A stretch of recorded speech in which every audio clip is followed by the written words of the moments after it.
What is up, guys? We're going to camp out. We got about 5 minutes or so, and then I'm going to try to rig this Instagram live up at the same time here in about a few minutes. But yeah, hang out, chill. Feel free to throw some questions up in the comments. I guess I should probably pull this up.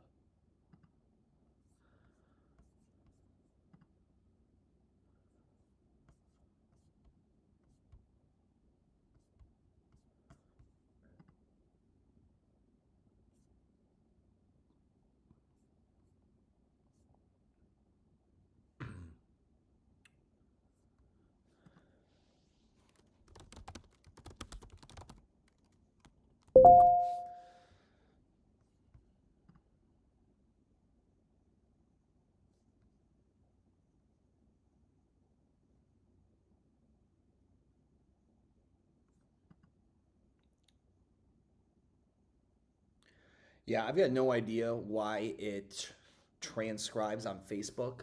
Facebook does this thing where it's going to transcribe and put the text in there. And I think that's fucking stupid. I don't know how to turn that off. So, there's obviously a bit of a delay here.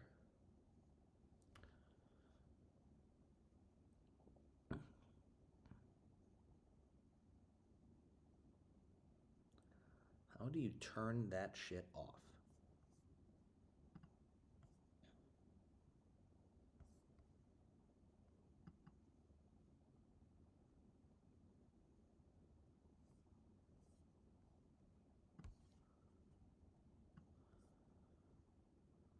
Anywho. Boom, boom, boom. All right, a few more minutes.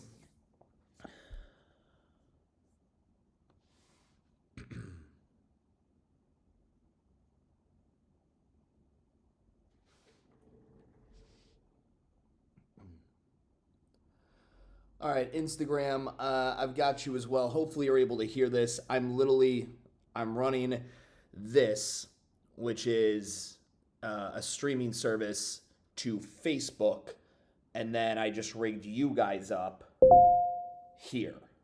So I have no idea how that's going to work. But yeah, if you're watching this on Instagram and you can see all that, good, great, grand.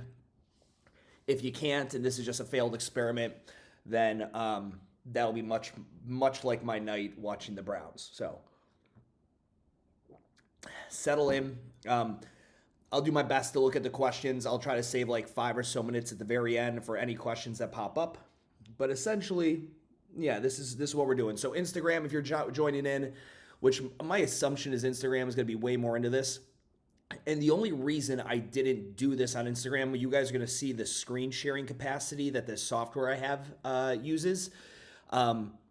It's you can't screen share on Instagram yet, right? So that's not a fucking thing.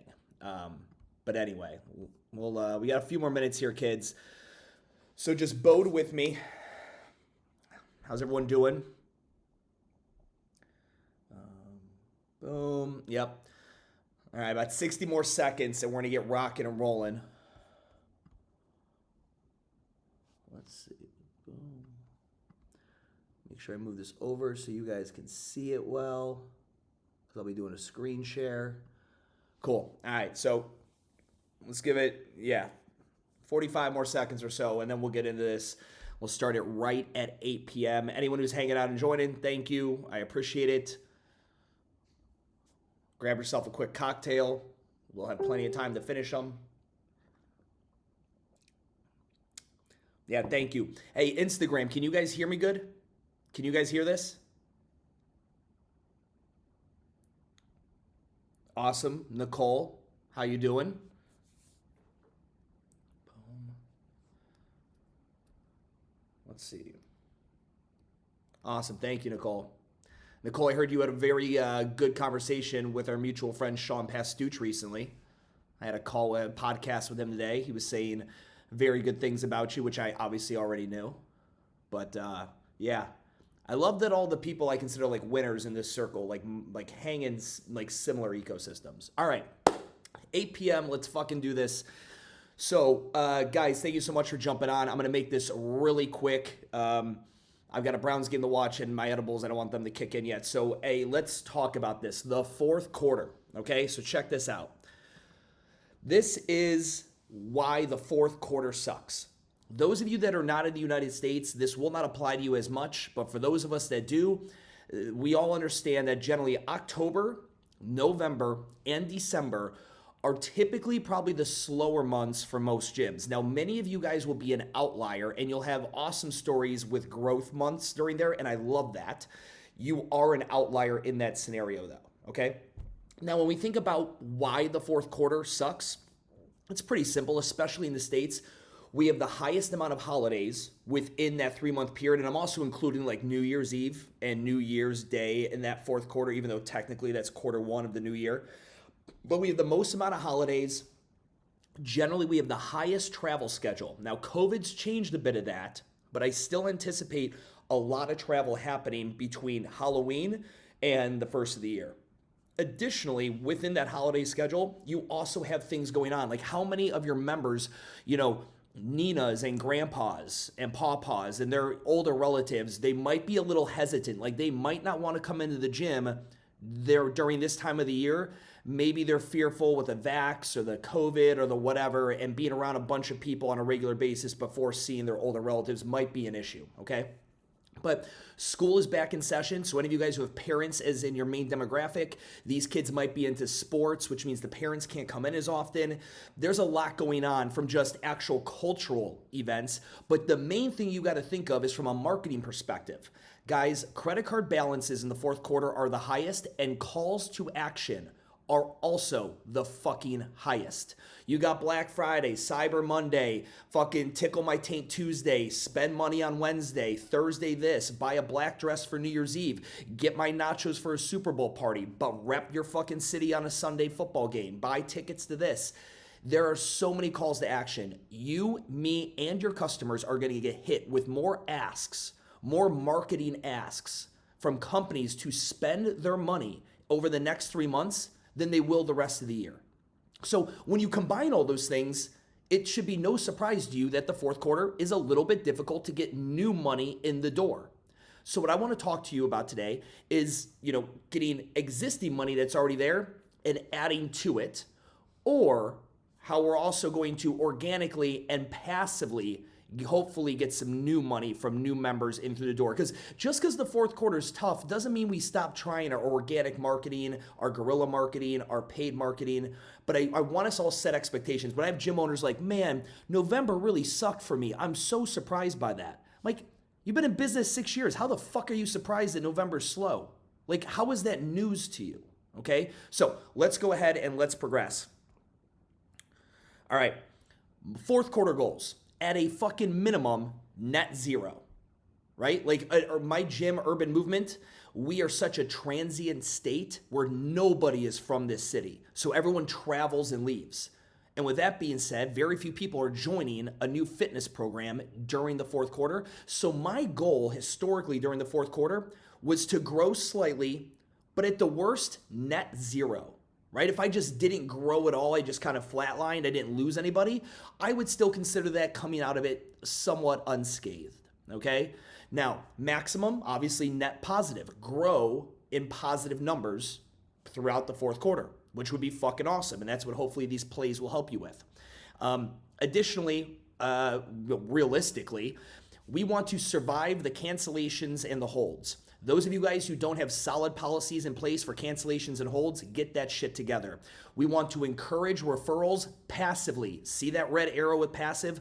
Passive referrals are where we create a scenario for the friends, family, and coworkers of your members to ask those friends, family, and coworkers about that place they go to 4 to 5 days a week to exercise. Not active. There's always that ones like, well, the client grabbed them by the ear and brought them in the gym. The clients dragged them into the gym. That happens almost never. Most referrals are passive, not active, okay? And we obviously would here like to increase ACV. If we can't get a ton of new people in during the fourth quarter, let's get the current people spending a bit more. And there's plenty of tactics that you can do for that. I'm going to just go ahead. I'm going to discuss one to increase the ACV and one to increase the passive referrals. All right. The first one is a passive referral campaign. It's what I call check in to check out. Essentially what you're going to do is you're going to run a 45-day campaign, okay? A 45-day campaign where you tell your members, hey guys, listen, here's the deal. Every time that you check into the gym and follow this very specific criteria, which I'm going to explain in a second, you're going to get 1% off your next month's dues or whatever your next month is after the campaign ends. All right, there's option one. Option two is you're going to give them one entry into some kind of raffle that is very well sought after. Like, it's not a pair of shoes, it's not a fucking hoodie, it's something dope. It's like playoff tickets. It's, dinner at the most expensive, elusive restaurant in town that you need reservations months in advance. It's a fucking $500 gift card to the local ski slopes. I don't know what the fuck it is. You got to know your location, your culture, your members, but those are the two options. I have done both. The first year I did this, I did a percentage, 1% off, and I didn't put any limitations on it. And we had people go fucking ham on this thing. Okay, so the average person might come in 4 times a week. That's 16% off. Maybe they were coming in twice a day because they really wanted to double up the points. So I would highly recommend, if you're going to go for every check-in, 1 percentage point off, you just need to know your members, understand their attendance usage, and maybe put some guardrails on it so you're not getting completely crushed that following month. Okay, now with the check-in to check-out campaign, it's very basic. They need to, during this campaign, check in on Facebook and Instagram, both, not one or the other, fucking both. They need to tag the business in each post. And then I recommend creating an opportunity for them to not fuck up this marketing effort. And how do members fuck up our marketing efforts? They talk their talk. And members are great, but members are not thinking and typing and posting with marketing, acumen. How many times have your members made a post and you're like, man, I'm so glad you made that post, but fuck, did you have to say that? Oh my God, that's the opposite of what I want you to say. All right, and that's not their fault. They're members. They're not your marketing department. So set them up for success. I recommend doing a question of the week. So I'm going to show you an example, but one we did at Urban is, why do you choose the Sweat Local at Urban Movement? And every day they checked in, they had to give a different reason for that question of the week. Maybe the next week is, what were you doing workout-wise before Urban Movement, and how is this better? And they would give a different reason every time they'd ask it. But you set them up with the question of the week for this campaign so that they are speaking in the marketing direction you want them to. Otherwise, it's the Wild West, and it's not very flattering or effective. They have to upload an image or video. Super simple, okay? And these can be stories, these can be reels, these can be posts, it can be whatever. It becomes harder to follow these up on stories because then you got that 24-hour cycle. So you might want to make it like hardline post on Instagram or reels. And then on Facebook, it's really easy to check on all this. And then you can or cannot choose to do this. I've had gyms be really successful with it, and I've had others not feel great about it.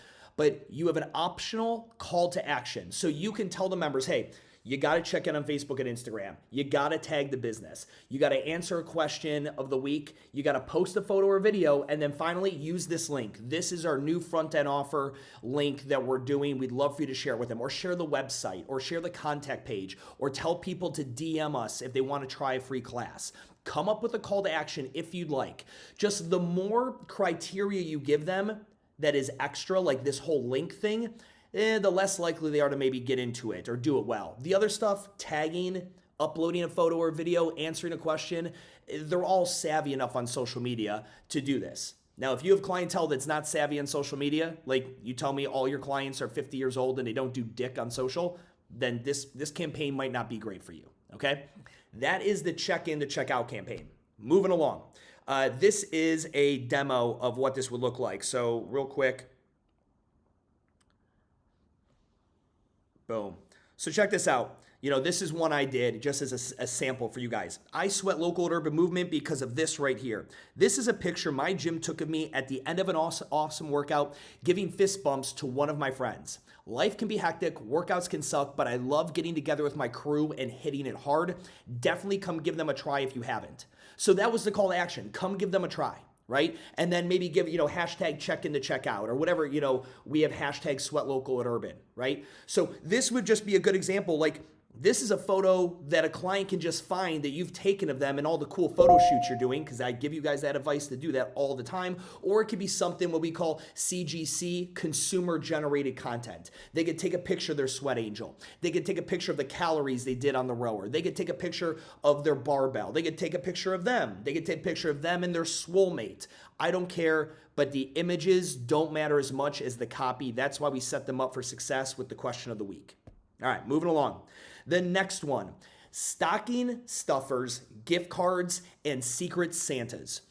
Now, even with people not being in the workplace, there are still plenty of instances where your customers have to buy gifts for people they don't really know and they don't really give a fuck about. And they don't know what to get them, and they just want to find a quick, easy gift. Like how many of you guys at the last minute are buying shit on Amazon for like your cousin who's your age, but you don't really know anything about? Okay, so what you're gonna do is you're going to either use gift cards, like you can get nice plastic cards made, like actual like credit card looking things. You can just get some generic like blank Christmas cards. I think at Urban, we got some blank ones that was like a kettlebell or like a snowman swinging a kettlebell, and we hand wrote the information on the inside. Okay, you can make this as complex and expensive or inexpensive and easy as you want. But you're gonna go and you're gonna offer a free month of your membership. And now it could be a 2 weeks, 1 week. I don't care what you do. I would recommend a month. And you're going to put it at a ridiculously low price point. This is for members only to buy. So members are able to go ahead and buy this gift card, which maybe is worth $190. That's what your membership cost. And they're able to buy it for $50. $20, something that is so inexpensive, it makes it easy for a member to go, oh, this would be a great stocking stuffer. I've been trying to get my coworker Derek to go to the gym because he's a fat fuck and he just won't do it. But maybe because I got stuck with Derek for Secret Santa, if I give him this gift, it'll maybe guilt him into doing it, and then I don't feel bad because I didn't get him a good gift for Secret Santa. You guys see where I'm going with this? Now, how to make this better. So you can maybe do this nice card, red and green paper, fucking brand the shit out of it, get on Canva, get creative. You can also go ahead, if you have a ton of inventory sitting over, you've got old fucking, maybe jump ropes or t-shirts or hoodies or hats or fit aids or whatever the fuck you've got lying over in inventory. Instead of that stuff just sitting there, wrap it up. So if Sally comes to me and she goes, hey, Stu, oh my God, you have these stocking stuffers? This is perfect. I've been trying to get my sister something and I'm going to her house later today. I would love to have something to give her. Cool. So how much is it? It's $50. Great. She's a small. Well, we go ahead, we grab a small shirt, we roll it up, we have some nice green and red twine, we wrap it up, whatever the fuck. Like the presentation matters. Right? Maybe you go ahead and get a little Christmas tree. You put it in the front office of the gym or the lobby area, and you have a bunch of these stocking stuffers there, and then members can buy them. And members only. We are not giving these away to non-members, but members are able to go and buy these at a severe discount. If you guys have ever studied the Groupon ideology, Groupons are only utilized 30% of the time, and that's something you paid for.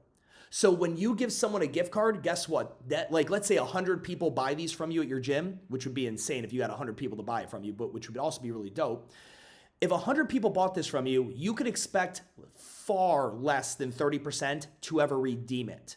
But at least you can get the lead information. It's not a big deal for you to ask, hey, can we get the contact information of the person you're giving this to so we can follow up with them in January if they haven't come in, or in February if they haven't come in to redeem it. You can put a tight expiration date on this to encourage people to come in, right? Hey, dear Sally, I know that one of our members, Stu, gave you a gift card for Christmas, blah, blah, blah, blah. We'd love to have you come in. When can we schedule that? So this gift card thing is a great way to get rid of old t-shirt inventory, activate it, because your old t-shirt inventory and sweatshirt inventory isn't fucking making you any money. Utilize it in this shit. And again, like, you could just have some old stuff. Like, I believe we did jump ropes, maybe foam rollers one year. whatever it may be, really cheap, inexpensive things to get packaged up so it looks like the client actually put effort into it, but they didn't. You did. And you sell them to members at scale. All right. So that is one of my favorite ones. This is actually an image. This is what we have, this little tree. Isaac used to put this stupid fucking tree up, and I would give her so much shit. But we'd have this tree at the gym, and we just had it filled with all these little gifts, and we would wrap this shit up, and we'd have our t-shirts, and members could buy it. And it just, I mean, for corporate Secret Santas, when they have to go to that Christmas party and it's got a $20 limit on it, shit like this was absolutely perfect. And we would tell our members this constantly. We would make sure we marketed it because, guys, even though it's internal marketing, right, these 2 plays I've talked to you about, it's still marketing. You have to talk about it in every fucking class, every fucking day for weeks and weeks leading up. I generally recommend 2 weeks of talking about it obnoxiously before the event starts. 2 weeks of doing that because it takes people a lot of reps to actually retain information you give them. Text, emails. You should be sending out weekly text, weekly emails, a weekly newsletter where this is repeated and regurgitated, regardless of whether you're doing the check-in, the checkout, or you're doing the gift card idea, okay? You also need to be making sure you're popping it up in your social. Throw it in the story every fucking day.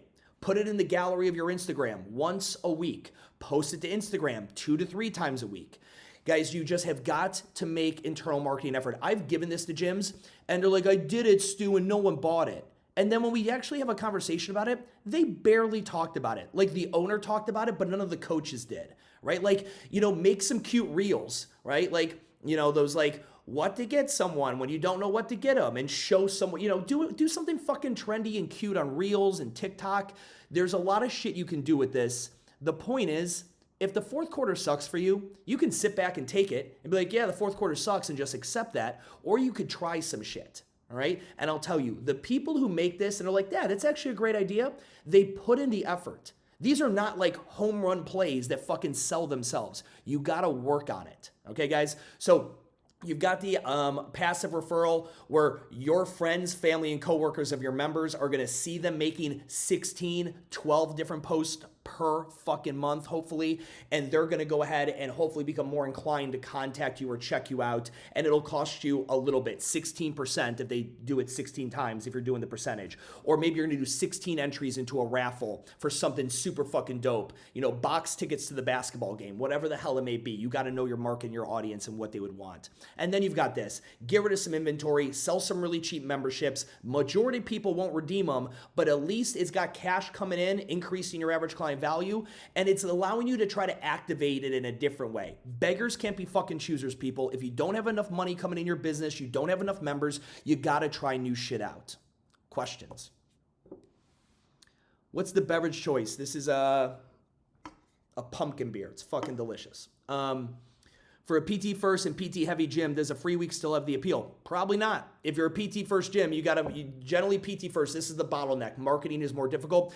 Free fitness assessment, free 30-minute PT session. Like, what you're going to have to angle that differently. Unfortunately, PT first, it's just harder to market, okay? Let me get rid of this guy. All right, now it's all me. Instagram, I don't know what you guys have been doing. I've not been paying attention to you whatsoever. I don't know if you have questions or whatever. I can't see these. If you've got any questions on this play, just holler at me. Let me know. But yeah, guys, at the end of the day, man, it's just one of these things. If you've been doing this for more than a year, you should have every month that you do looked at as a slow month or a grow month. You could also look at it as like maintenance months. And if you've got slow months coming ahead of you, October, November, December, man, you've got to move your ass and make shit happen. People are not going to walk in the door and just hand you money. You have got to create that energy. You've got to be moving and shaking.